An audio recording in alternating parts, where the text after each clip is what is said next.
મારું વડોદરા, સ્વચ્છ વડોદરા, મારી નગરી સંસ્કારી નગરી, મારી નગરી એ કલા નગરી, મારી નગરી એ ઉત્સવોની અને સંસ્કૃતિની જાળવણી કરવાની નગરી. હવે એ નગરી પર જ્યારે જ્યારે આંચ આવે ત્યારે તેના પડખે કેટલા ઊભા? આ પ્રશ્નાર્થ છે. કારણ એનું એ છે કે ઐતિહાસિક ઇમારતો જે સંસ્કારી નગરીની ઓળખ છે, વડોદરા શહેરની મધ્યમાં માંડવી, ન્યાય મંદિર, પથ્થરગેટ, ચાંપાનેર, આ એનો વારસો છે, ઐતિહાસિક વારસો છે. એની જાળવણી કરવાની આપણા સૌની ફરજ છે.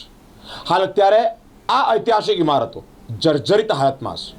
વડોદરા શહેરની મધ્યમાં કે જ્યાં હજારો લોકોની અવર જવર હોય છે એ માંડવી, ત્યાં લાઇટિંગ કરીએ અને ત્યાંની રીલ્સ કે ત્યાંના સ્ટોરી કે પછી ત્યાંના સ્ટેટસ જ્યારે વાયરલ થાય ત્યારે લાગે કે સાચા અર્થમાં આપણે વડોદરાની મધ્યમાં રહીએ છીએ. વડોદરાની આન બાન શાન છે એ ઐતિહાસિક ઇમારતો છે, પરંતુ એ જર્જરિત હાલતમાં હોય ત્યારે કેટલા રૂવાડા ફરકે છે. તંત્ર પણ નિંદ્રાધીન છે. તંત્ર વાત કરી રહ્યું છે કે ઇજારા મળી ગયા, કોન્ટ્રાક્ટ મળી ગયો, પરંતુ આગળ શું? ક્યારે થશે આ ઇમારત, જર્જરિત ઇમારતોની જાળવણી? પિલ્લરો મૂક્યા છે, હવે એ પિલ્લરો પર પણ પોપડા ખડી રહ્યા છે. પોપડા ખરતાની સાથે જ ત્યાં નજીક મંદિર, વિઠ્ઠલાજીનું મંદિર છે, ત્યાંના મહંત છેલ્લા ઘણા દિવસો એક તપ કરી રહ્યા છે, ઉઘાડા પગે ચાલી રહ્યા છે. 12 થી 4 બપોરના મધ્યાહનના સમય ત્યાં ભગવાનને પગે લાગવા માંડવી પર વચ્ચે બેસે છે.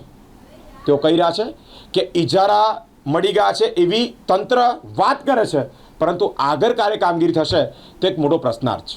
કારણ એનું એ છે કે જે પિલ્લર બનાવવામાં આવ્યા હતા માંડવી માટે, એ પિલ્લરના પણ પોપડા ખડી રહ્યા છે. ઇટ મીન કે કામ ખખડધજ હોય ત્યારે કામ એકદમ નીચલી ગુણવત્તાનું કામ કરવામાં આવ્યું છે. આ માંડવીનો એક બે સ્લેબ કે કોઈક એક ભાગ, સ્લેબનો કોઈ એક ભાગ ધરાશાય તો કેટલી મોટી દુર્ઘટના ઘટે તેવી છે. આનો ડર છે, આની ભીતિ છે શહેરીજનોને. તંત્ર ક્યારે નિંદ્રામાંથી ઊભું થશે? નિંદ્રાધીના તંત્રને જગાડવા માટે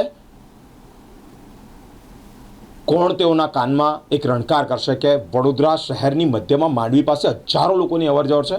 ત્યાં મેરડી માતાનું મંદિર પણ છે, જ્યાં મંગળવારે રવિવારે ભક્તોની બહુ મોટી ભીડ જોવા મળે છે. વિઠ્ઠલનાથજી મંદિરના જે મહંત છે તેઓ એનકેન પ્રકારે રોષે ભરાયા છે અને કહી રહ્યા છે કે મહેરબાની કરીને તંત્ર જાગે અને આ ઐતિહાસિક ઇમારતોની જાળવણી કરવામાં આગળ આવે અને સત્તાધારી પક્ષના જે નેતાઓ છે તેઓ પણ પોતાનું એક પહેલ, એક પગલું, એક ડગલું આગળ बढ़ે અને ઐતિહાસિક ઇમારતોની જાળવણી થાય. મહારાષ્ટ્રી કહી રહ્યા છે કે અમે તંત્રને કહીએ છીએ કે જર્જરિત ભાગને ઉતારી લો જેથી કરીને એક અકસ્માત ના થાય, પરંતુ પાલિકા સતત ઉદાસીન વલણ દાખવી રહી છે. ટેન્ડર અને ઇજારાથી આગળની વાત કરતા જ નથી. આજથી 100 દિવસ પહેલાં કમિશનર માંડવીની મુલાકાતે આવ્યા હોય, ઝડપથી કાર્યવાહી થાય તેવી પણ વાત કરી હતી, પરંતુ વધુમાં જણાવ્યું છે કે મારા તપ શરૂ કર્યા બાદ સાંસદ, ધારાસભ્ય અને પુરાતત્વ વિભાગની ટીમો આવી હતી. પુરાતત્વ વિભાગની ટીમે કહ્યું હતું કે માંડવીના પિલ્લર જર્જરિત છે અને કામ જલ્દી કરાવો. સાંસદે મને બાહેધરી પણ આપી હતી. રાવપુરાના ધારાસભ્ય સક્રિય પણ છે, ઝડપથી કામ શરૂ કરાવશે. મારે સાંસદને કહેવું છે કે ઇમરજન્સી કેસમાં આટલો સમય ના વેડફાય. 120 દિવસથી વધુ તમે કાઢી નાખ્યા છે. માંડવી દરવાજા સાથે આપણે જોડાવું છે અને આપણે વિરોધ કરવો છે. સૌ પ્રથમ તો કહું, હું એક બ્રાહ્મણ પરિવારથી છું. દેવસ્થાન ટ્રસ્ટ સંચાલિત વિઠ્ઠલ મંદિરમાં જે ગાયકવાડ પરિવારનું જ મંદિર છે, એ મંદિરની અંદર અમારો પરિવાર છેલ્લા 215 વર્ષથી સેવા કરે છે. એટલે કહીએ કે 4 દરવાજા વિસ્તારમાં અમારી 7 પેઢી થઈ ગઈ અને 4 દરવાજામાં અમે રહી રહ્યા છીએ. અમારું મંદિર અને માંડવી વચ્ચે ખાલી એક વચ્ચે રોડનું જ અંતર છે. સવારે ઉઠીએ અને રાતે સૂઈ જઈએ તો માંડવી જોતા છે. માંડવી સાથે એક આત્મીયતા છે અને પોતાનું ઘર માન્યું છે. સતત 10 વર્ષથી મહાનગરપાલિકાના કમિશનરને જણાવતા આવ્યા છે કે ભાઈ હેરિટેજ વારસાનું યોગ્ય રીતે રિસ્ટોરેશન કરો, કામગીરી કરો.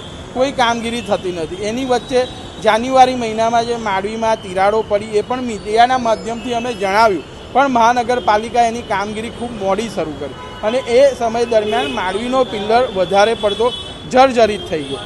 હવે આ માંડવી ટાવર એકલું ટાવર નથી, આની સાથે ધર્મ અને ધરોહર બંને જોડાયેલા છે. આની જે મેરડી માતાનું સ્થાન આવેલું છે, સ્વામિનારાયણ ભગવાનનો પણ ઇતિહાસ જોડાયેલો છે, રાજા વિક્રમાદિત્યનો પણ ઇતિહાસ જોડાયેલો છે. આ માંડવી ટાવર નીચેથી ઐતિહાસિક વરઘોડાઓ પણ નીકળતા હોય છે. ચપ્પલ ના પહેરવાનું કારણ? ચપ્પલ બ્રાહ્મણ તરીકે શું તપ કરી શકાય? આજે તપ કરવાથી જે કાર્ય પહેલાં પણ થતા હતા ને હવે પણ થશે ને ભવિષ્યમાં પણ થતા રહેશે. આ તપ એટલે એક જાગૃતતાનું પ્રતીક છે કે જેને લીધે તમે સતત એક ઉદ્દેશ સાથે કામ કરો કે હું માંડવીની જે રોજ 12 થી 4 વાગ્યા સુધી આવું છું, તપ કરું છું, ભગવાનના અષ્ટાક્ષર મંત્રનો જપ કરું, એનો મુખ્ય ઉદ્દેશ એ જ છે કે આ તપ કરવાથી જે કંઈ બી ફળ મળવાનું એ ભગવાન મહાનગરપાલિકાના કમિશનરશ્રીને આપે અને એમને યોગ્ય હેરિટેજ ટીમ અને યોગ્ય હેરિટેજ એક્સપર્ટ આપે કે જેના લીધે આપણો ઐતિહાસિક વારસો સચવાય. ઘણા બધા નેતાગણ કમિશનર હોય તમામ લોકો અહીં આવી ગયા છે, હવે આપ તપ પણ કરી રહ્યા છો, આપણે લાગે છે ફળ મળશે ને?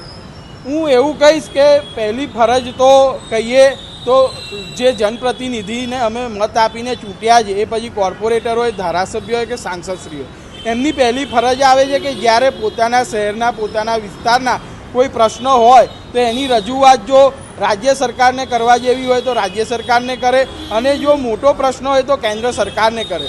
આજે કોર્પોરેટર, ધારાસભ્યશ્રી અને સાંસદશ્રીની ઉદાસીનતા રહી અને માંડવીની પરિસ્થિતિ આટલી બગડતી ગઈ ત્યારે અમે એક બ્રાહ્મણ પરિવાર તરીકે અમારી ફરજ આવે છે, વડોદરાના જાગૃત નાગરિક તરીકે પણ ફરજ આવે છે અને ધર્મ અને ધરોહરની વાત છે એટલે આપણે મારા એકલાની સમગ્ર વડોદરાની આ ફરજ આવે છે કે આપણે આના માટે બોલવું પડે, કારણ કે આ ધરોહર ગાયકવાડ પરિવારે આપણને આપી છે ને એને સાચવવાની છે. હાલની સ્થિતિ શું છે? હાલની સ્થિતિ જે રીતે પિલ્લર જર્જરિત થયો છે ને જે રીતે અંદર તિરાડો છે અને જે રીતે પુરાતત્વ ટીમે વાત કરી હતી કે અહીંયા હેવી વ્હીકલો બંધ કરો, ડીજે બંધ કરાવો અને ફટાકડા બંધ કરાવો, તો ડીજે તો લોકોએ સ્વૈચ્છિક રીતે બંધ કર્યું છે. તમે જોયું મુસ્લિમ સમાજે પણ તાજિયામાં ડીજે નથી વગાડ્યું, દશામાના ઉત્સવમાં માતાજીના ભક્તોએ પણ ડીજે નથી વગાડ્યું ને 4 દરવાજાના જે ગણેશ મંડળો છે એ લોકો પણ ડીજે નથી વગાડવાના. એ વડોદરાની સંસ્કારી નગરીના લોકોની પ્રથમ પગલું છે કે આપણે આપણા ઐતિહાસિક વારસાને સાથે.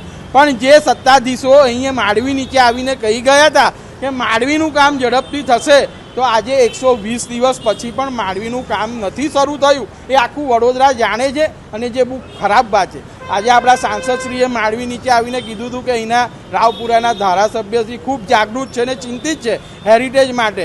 તો હું ડૉક્ટર સાહેબને કહીશ, તમે પ્રોફેશનલી ડૉક્ટર છો, તમે જાણો છો કે ઇમરજન્સી કેસમાં કેવી રીતે ઝડપથી કામ કરવું પડે. આજે માંડવી પિલ્લરની પણ પરિસ્થિતિ ઇમરજન્સી કેસ જેવી છે. ઇમરજન્સી કેસમાં જો 120 દિવસ તમે કાઢતા હો તો વડોદરાના વિકાસના બીજા બધા કામોમાં કેટલો સમય ક્યારે ને કેવી રીતે કાઢશો એક મોટો પ્રશ્ન.